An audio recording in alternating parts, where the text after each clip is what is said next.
CTV Edmonton, local breaking news with Brendan Purdy. And now the real question arises, will the Premier do the right thing or will she do the politically expedient thing? Tonight on CTV News, verified and validated. The Forever Canadian petition is given the stamp of approval from Alberta Elections. Good evening, and thanks for joining us. The Forever Canadian petition to keep Alberta in Canada has passed Elections Alberta's verification process. Former Deputy Premier Thomas Lukaszuk needed to gather more than 293,000 signatures in 90 days under the Citizen Initiative Act. He ended up with more than 438,000. Nearly 14% of eligible Albertans signed the petition. The proposal will now be brought to the Legislative Assembly, where it will be referred to a committee within 10 days. If it goes to the Lieutenant Governor for a referendum, it must be held before the next provincial election in October of 2027. And now the real question arises, will the Premier do the right thing or will she do the politically expedient thing? Our petition did not ask for a referendum. We purposely chose the legislative route, which gives her an opportunity to ask this question in the legislature and have all MLAs vote on it and put this issue to bed once and for all. Justice Minister Mickey Amory is congratulating the group for gathering so many signatures. He says caucus and cabinet will now discuss how to proceed under the legislation. The Alberta Federation of Labour is clearing the record regarding MLA recall petitions. The Premier has said on several occasions that the petitions are a distraction and organized by either unions or AFL's leader. After teachers were forced back to work, Gil McGowan had said unions would use recalls to help to topple the government. We discovered quickly that we didn't have to organize any of these campaigns because ordinary Albertans were doing it themselves. So this is the important point, what's happening with recall campaigns around the province is a grassroots brush fire. CTV News asked if the Premier still stands by her comments that unions are behind the recall petitions. A spokesperson for the Minister of Justice responded by saying the provincial government has been clear the Recall Act shouldn't be weaponized to trigger a new election. There are now 14 approved petitions for UCP MLAs. BC's Premier has had a change of heart over his objection to an Alberta pipeline going through his province. CTV's Mike LeCouture has more on the next steps to make that project a reality. Do you support a pipeline? Opposition MPs grilled the Environment Minister about a possible new pipeline from Alberta to the BC coast. But Julie DeBruzen says it's not only up to the federal government. If the provinces and the Indigenous peoples are in agreement, that then there is a pathway to actually make that happen. But I am not going happen? For a pipeline. But While the federal government does have the jurisdiction over interprovincial pipelines, the minister says any project will have to involve all stakeholders. There needs to be agreement from the province of British Columbia and of Indigenous peoples, and we're not going to override the jurisdiction of our provinces, and we're not going to override the rights of Indigenous rights holders. The coastal First Nations are opposed to a pipeline going through their land in northwestern BC, but the route still isn't decided. The former head of Kinder Morgan Canada points out there is another path. And the market should decide where that pipeline ends up. Like, is it Kitimat? Is it Prince Rupert? Is it Vancouver? Do we go back to Vancouver and build another pipe, along the existing Trans Mountain route, which is always an alternative? On CTV's question period, BC Premier David Eby said he'd be willing to talk about a pipeline through his province if the tanker ban remains in place. In a statement, Premier Danielle Smith said, "I will also continue to engage with the Premier on the larger bitumen pipeline project to see what ideas he has on how we can ensure this project can proceed in a manner that benefits both Albertans and British Columbians." And there is some time for that. Alberta has until July 1st to submit its pipeline application to the Federal Major Projects Office. Mike LeCouture, CTV News, Ottawa. Budget talks are underway at City Hall, where we could see a nearly 6.5% property tax increase. Councillors say that 2026 is the final year of a 4-year budget, meaning that they have limited flexibility to add spending or make cuts. To begin budget talks, the city's chief financial officer had some words of warning for council. Without spending discipline, the problems will compound. And I've already talked about the challenges of delivering services in a high-cost environment and the structural budget variances that we've been working to rectify. Fixing these issues means making real decisions about what services you want less of and honest conversations about how you'll fund new services. City bureaucrats say the proposed 6.4% tax increase essentially amounts to treading water, maintaining existing services in the face of rising labor and material costs. That includes the basics like snow clearing, transit, police and fire services, recreation, waste collection, and more. There is a projected surplus for 2025. That $16 million will begin to refill the city's rainy day reserve, which council dipped into last year to minimize tax pain. Mayor Andrew Knack says refilling that reserve, plus accommodating population growth and renewing aging infrastructure, has put the city in a financial bind. At the end of the day, we are looking to protect our core services. We are looking to create financial stability for the City of Edmonton's ongoing operations. There is a cost to doing that, as well as keeping up with our rapid population growth. Council is expected to make changes to the budget as the week goes on, but the proposed 6.4% increase, the average homeowner will pay an extra $230 in property taxes next year. Now, council did pass the utility budget today, and for the second year in a row, the cost to have your garbage and other waste collected is going down, saving the average homeowner $16 next year. A new commission that will oversee complaints made against police is now fully operational. CTV's Gates Guarin reports. The province calls it a new era in police oversight. By creating this independent civilian-led body, we're setting a new standard, one that puts fairness and integrity at the heart of the law enforcement in Alberta. Complaints against police filed by Albertans will now be received and investigated by the new Police Review Commission. These complaints can range from non-criminal misconduct to cases involving serious injury or death. With this new model, Albertans can be confident investigations will be handled fairly and impartially. Investigations were previously handled by individual police agencies, which, according to one retired police inspector, caused a rift in public perception. And I think that's the goal, is to try to expand on or have at least significantly more police legitimacy and the police not investigating the police. Dan Jones says calls for more civilian oversight and transparency have been made for quite some time, and a civilian-led commission should help that. But he has questions about who will be a part of it. Who are they? Are they former police officers that served in the agencies in which they are investigating? And then is that actually changing anything? And I think that's where the public will be like, well, you're not actually changing it. You're just changing the name of it. The commission emphasizes independence, but believe experience is crucial.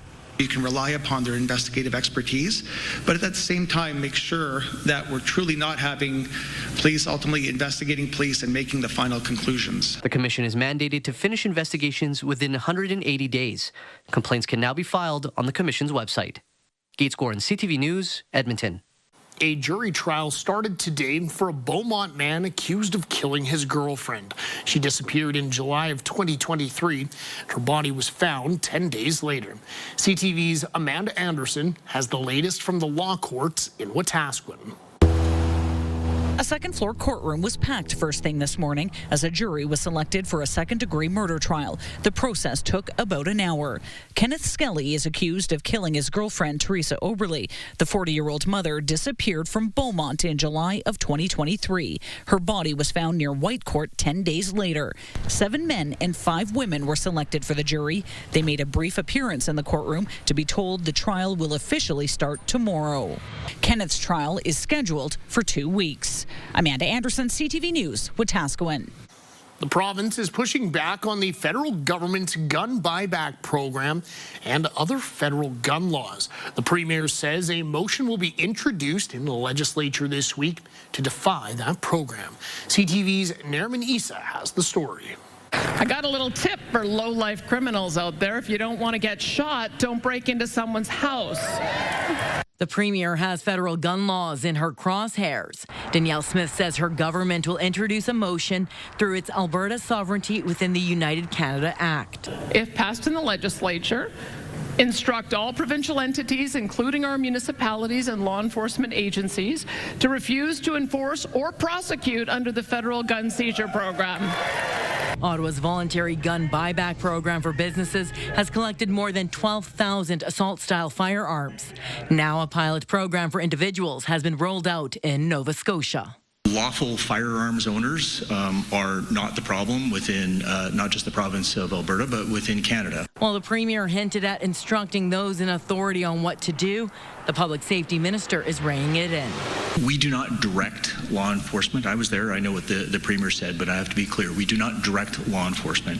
What we do, though, is set priorities. Ellis says law-abiding gun owners who want to protect their property should not be targeted, something the president of the Alberta Association of Chiefs of Police agrees with.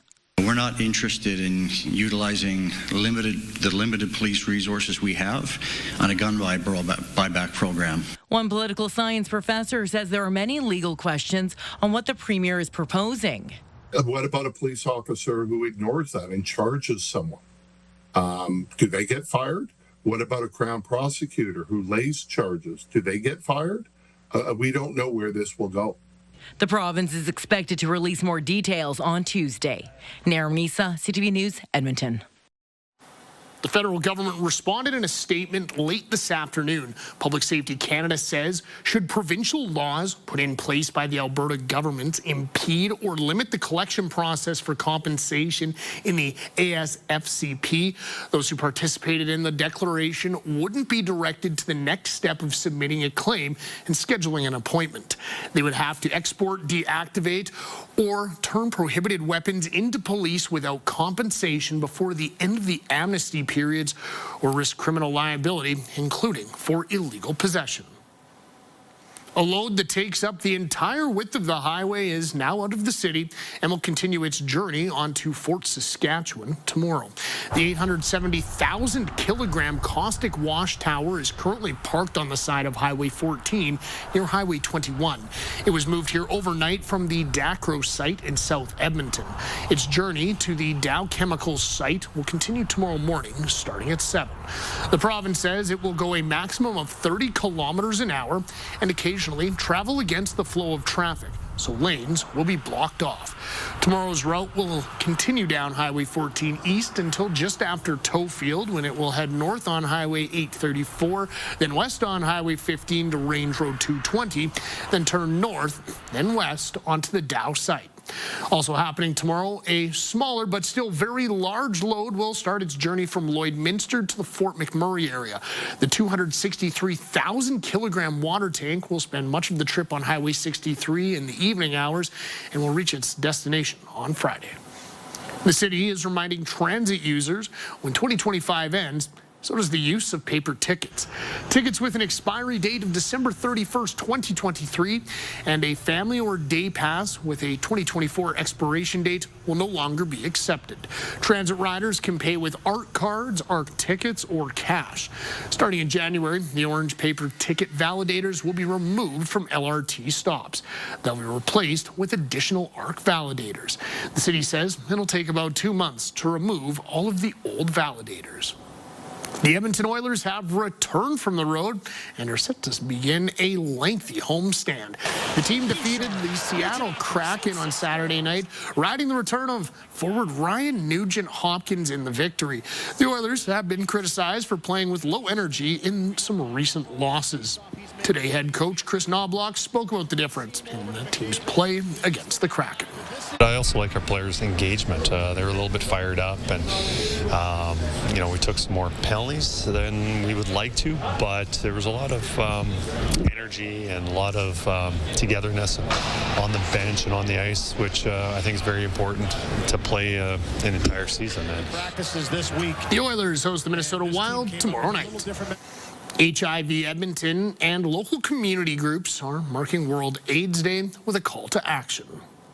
We want want people to come out to learn more, to get tested, to know their status, and to also end the stigma, to see people and not the virus. HIV Edmonton hosted an open house with free testing earlier today.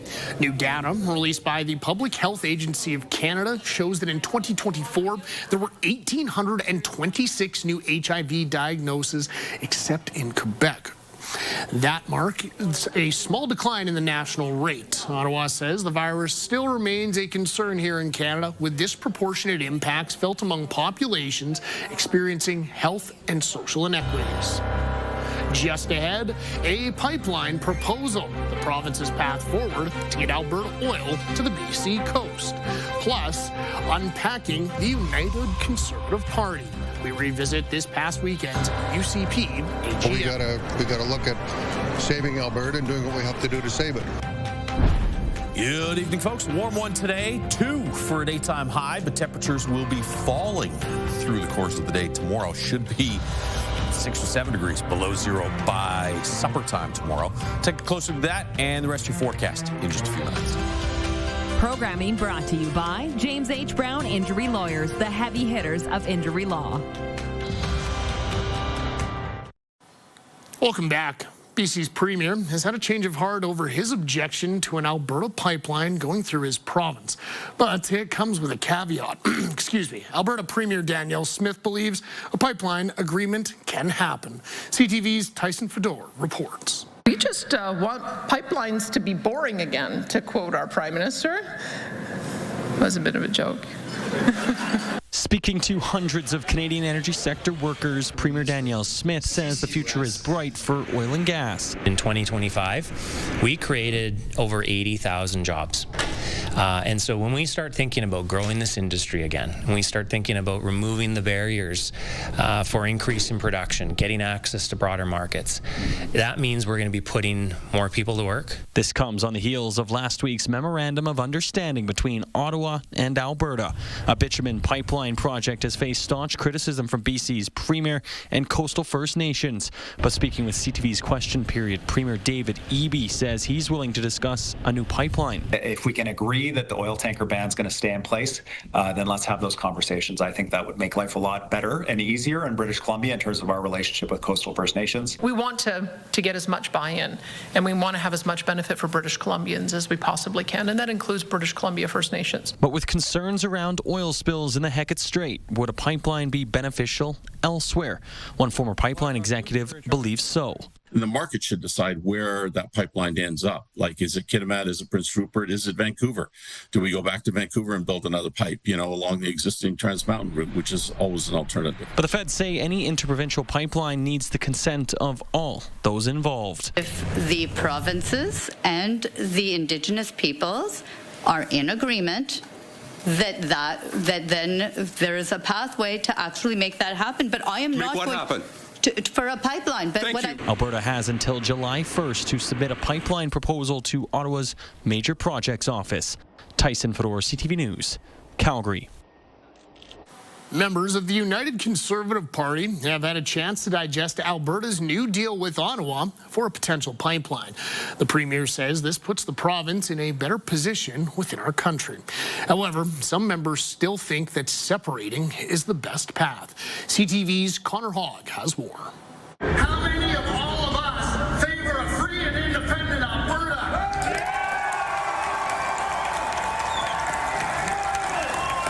Despite Danielle Smith's deal with Ottawa, many members of her United Conservative Party are still hesitant to trust the federal government. And if we were already an independent country, as an example, I think we would be further ahead than waiting for Ottawa in 2040. We gotta look at saving Alberta and doing what we have to do to save it. The question of independence is looming large over this UCP AGM. This document is being passed around by candidates to the UCP board, showing a clear line between those who are pro-party establishment and those who are pro-independence. Separatist sentiment not having gone away even after Smith's deal with Ottawa. I know that there is a lot of frustration on the part of Albertans, and that's been expressed at our AGMs, but I also said that the way to solve these kinds of issues where you've got polar opposite views is through things like citizen-initiated referenda. A difference of opinion remains fundamental to the party, says those we spoke to. I think there's always questions within a healthy party on the different directions that we can go, and such questions are good for the party. There's going to be times where not everyone's going to be happy, but we're going to move forward. I think it's a healthy outpouring, and it will just make the Premier stronger in her mandate going forward. Party constituents voted on 36 policy resolutions. There was a mixed reception to a resolution on expanding Albertans' right to defend themselves and their property, but strong support for resolutions calling for the removal of fluoride from community water and ending public funding for third trimester abortions. As well, several environmental proposals that contradict the federal MOU found some support. Connor Hogg, CTV News, Edmonton.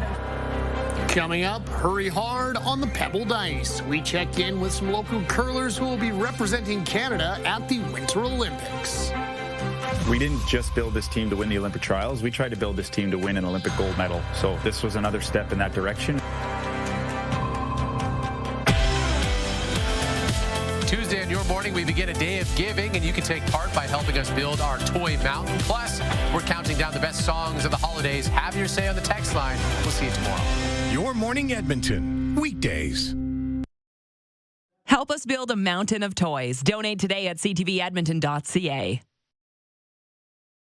Welcome back. Minus 11 this morning. Had some showers, some freezing rain, a little bit of wet snow in the Edmonton area midday.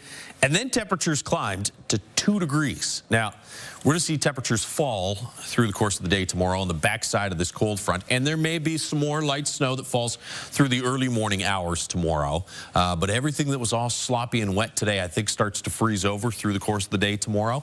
And then this Arctic high pressure system drops in with some colder air, especially for central and eastern parts of the province through the course of the day tomorrow and into Wednesday morning. Back further to the west, still fairly mild tomorrow, but a chance of some snow to go along with the mild temperatures. Here comes the next low pressure system. This is the latest in a series of low pressure systems that'll track across the province this week. That'll bring back some warmer air for Wednesday, Thursday. It also gives us a chance of some flurries or some light snow late in the day Wednesday. -2.